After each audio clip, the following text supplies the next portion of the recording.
Or is it more to do with the age group of the people that are riding, like me, and they don't want to be lugging around a big bike like this?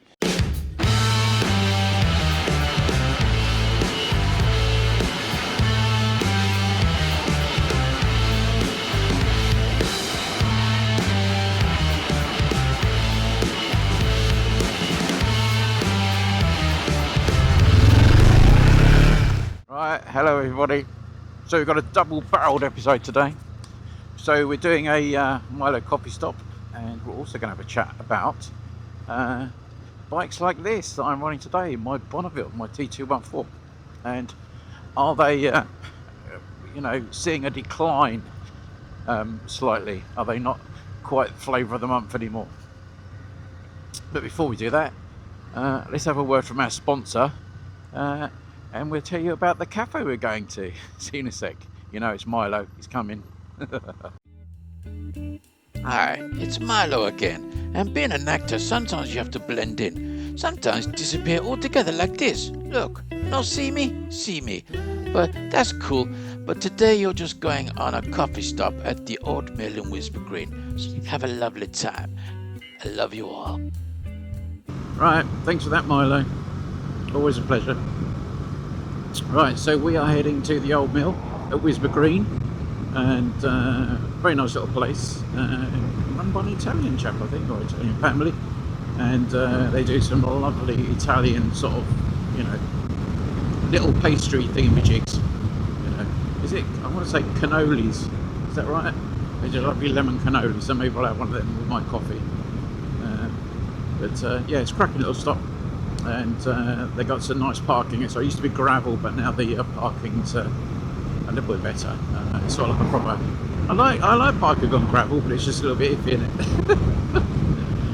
it? So yeah, let's get in there and have a nice coffee. And then after that, I'm going to decamp to a walking place and a completely different day. I wasn't going to do the Old Mill, and ended up doing that because the place I went to originally on the day that I did the other bit of filming was near a church, and sadly there was a funeral on, and it all didn't quite work out.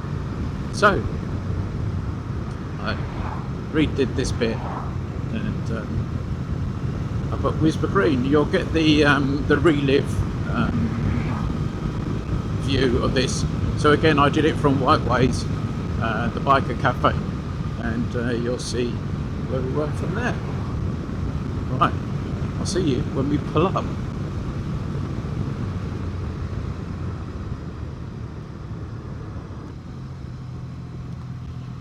Right, so here we are in Wisborough Green. Always have to watch where it is. This one is on the right hand side as we're coming into here. Here we go. Oh, old people alert.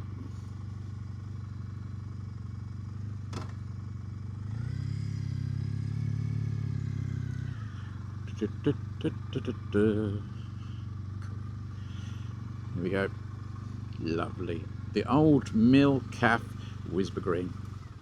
Right, I finally got to get here to do this bit of filming. Do you know, this is the third time I've tried to do this video.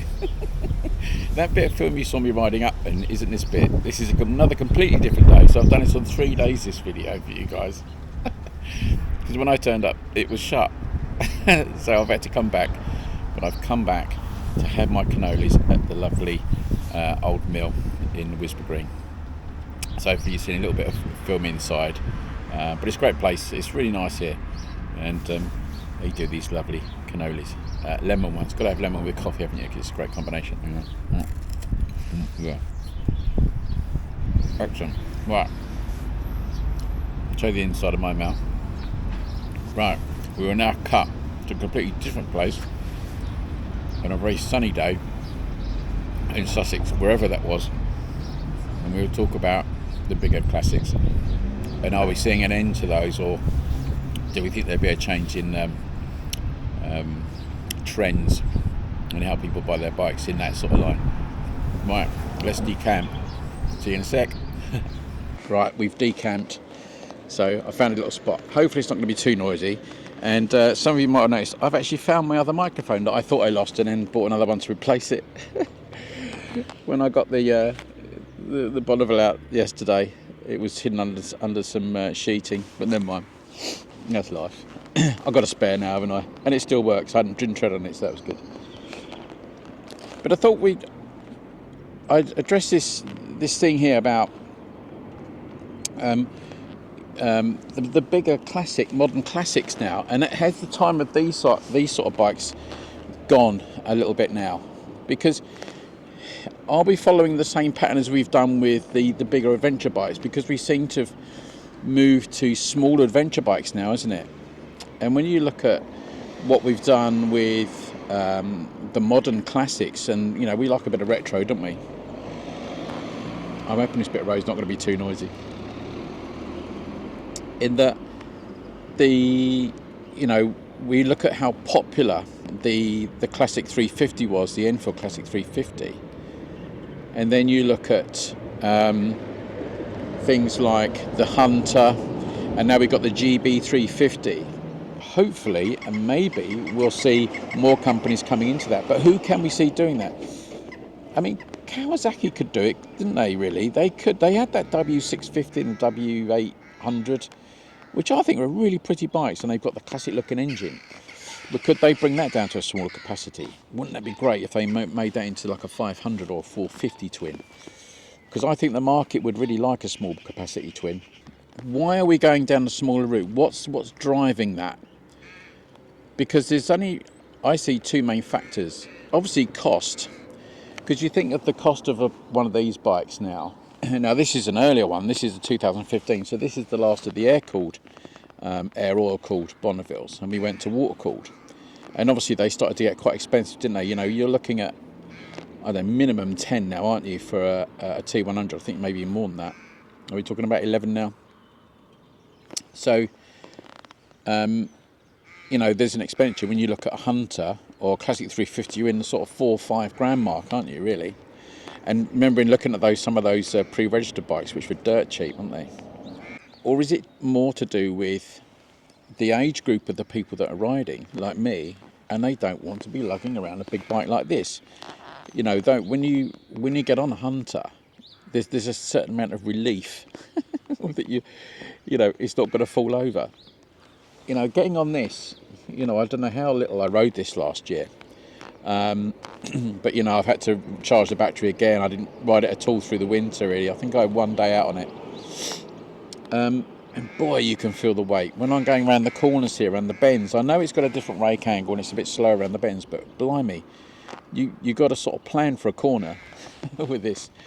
And with little bikes like the Hunter and that GB350 I rode, you see how easy they are to manoeuvre.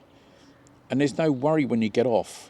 You go into a slightly iffy car park with a bit of gravel on it. You're not... This just pulling away from where I parked up and had a coffee a minute ago. A little bit of gravel in that car park. It's like, ooh, there's always that little bit of fear, isn't there? And those other bikes, there's not. You can manhandle them around.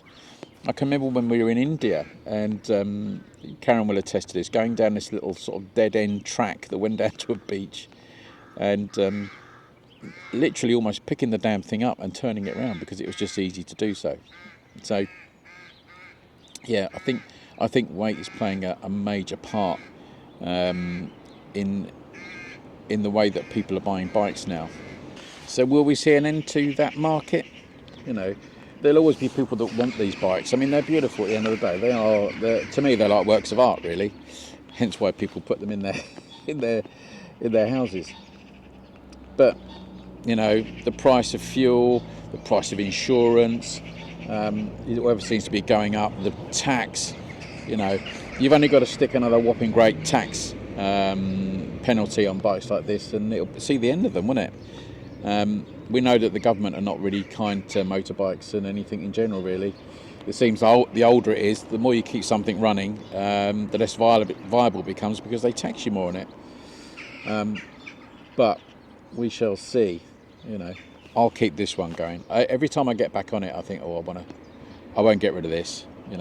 But I'll change my underpants, and then my mind changes at the same time. So, yeah. we'll see what happens. But it's been nice getting out on this again, even though I've had to buy a new battery because I've knackered the last one. Right, hope you enjoyed that little chat and it stimulates a little bit of talk, and it'd be interesting to see what you think about that. All right, I'll see you again soon. Take care, ride safe, mate. Make the most of this lovely weather. All right, take care. See you soon.